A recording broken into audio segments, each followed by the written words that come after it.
It's a 3.6 392.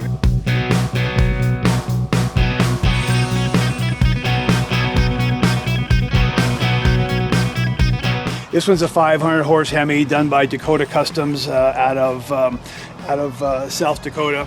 500 horse, 500 foot-pounds of torque, bolts up to the stock transmission. This particular one has a Borla 3-inch stainless steel headers and Borla straight exhaust with an exhaust cutout, electrical cutout, which we can cut out right after the headers and go straight exhaust. Dual Optima batteries, which really is a nice feature. We installed this kind of cool little switch and turns on 2 LEDs at nighttime. It lights up the entire engine bay. So we have a Warn 12S Zeon winch built in. We have wheeling LED lights, both the light bar and front and rear, and all around the Jeep are wheeling LEDs. Ultra hook by factor 55, really sweet. Underneath, notice the RCV axles. We have a Dana 44 from Teraflex for the 1/2-inch wall, and that's a heavy-duty steering from Teraflex. It's a 4-inch long arm kit with 1-inch puck extensions for a total of 5 inches. The wheels are custom powder coated from American Racing. Falcon 3.3 shocks. We had to cut out the Poison Spider fender well for the Falcon 3.3, but it actually came out real nice.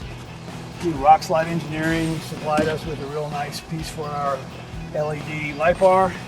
Rock Slide Engineering, great sliders. They're lit and they close automatically and open automatically. And what's nice is if you go off-road and you open them up and it hits a rock, they stop. I have all rock lights underneath, which is always kind of nice when you're wheeling at night.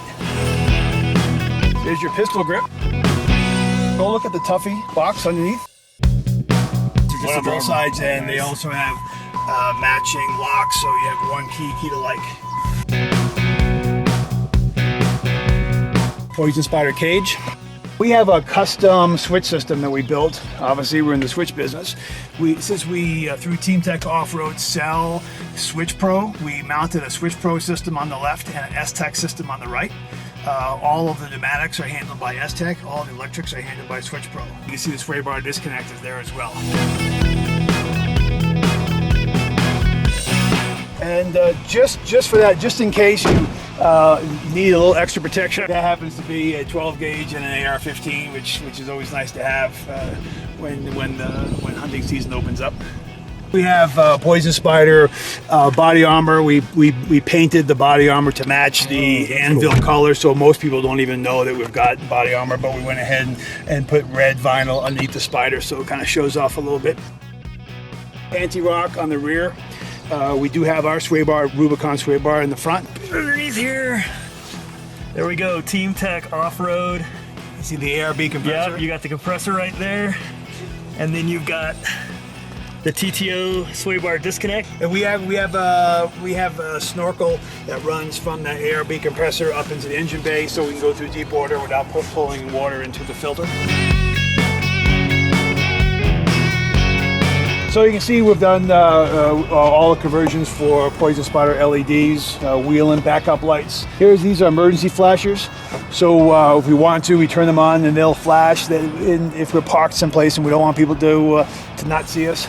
But how do you get at the spare tire? That's always a problem. Here's our rear camera. So we mount this up here, and now you can access through these super magnets. You can access the spare tire, remove the plate, and take off the spare tire. And here is the brake light, which is kind of cool.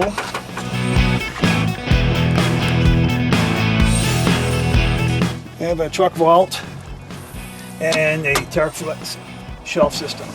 So this is where we put all the goodies. We have a power tank and all of our winching equipment, accessories. I don't know anyone else who has a winch located in the rear, but in this vehicle we have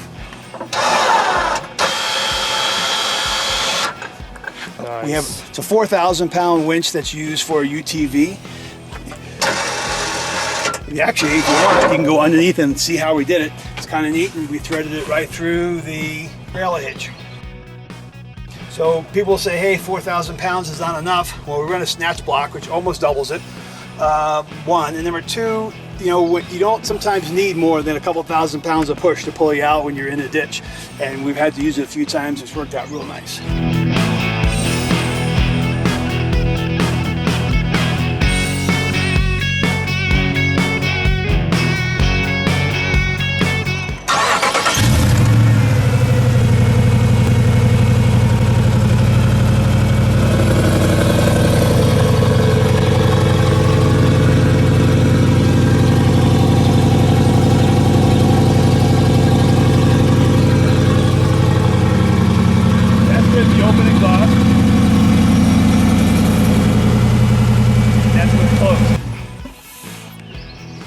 So we have the S-Tech system mounted in its stock location.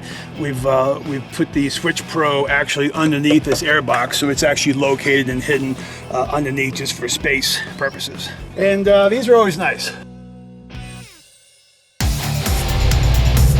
So what's nice about this install is we've included a set of paddle shifters out of a SRT Challenger, so we can downshift and upshift. This happens to be not a stock radio, although it looks like a stock radio. What's nice about it is we've set this up so that we can operate with the spare tire. It's hard to see out of the rearview mirror, so we would use this as a rearview mirror, which is really kind of nice. Let's see if this thing runs well.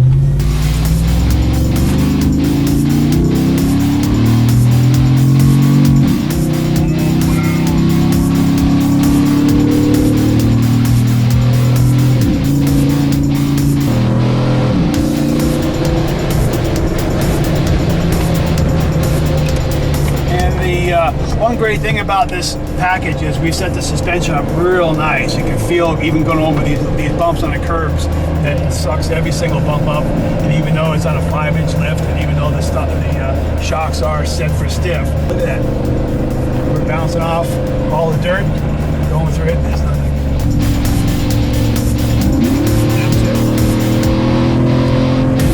No lean. Now let's talk about the lean issue.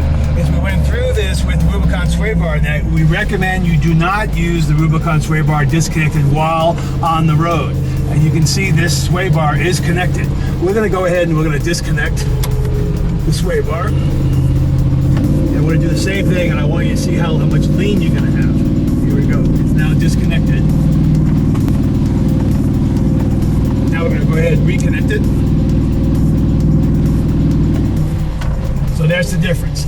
It is not recommended that you use the Rubicon Sway Bar disconnected while driving on the highway.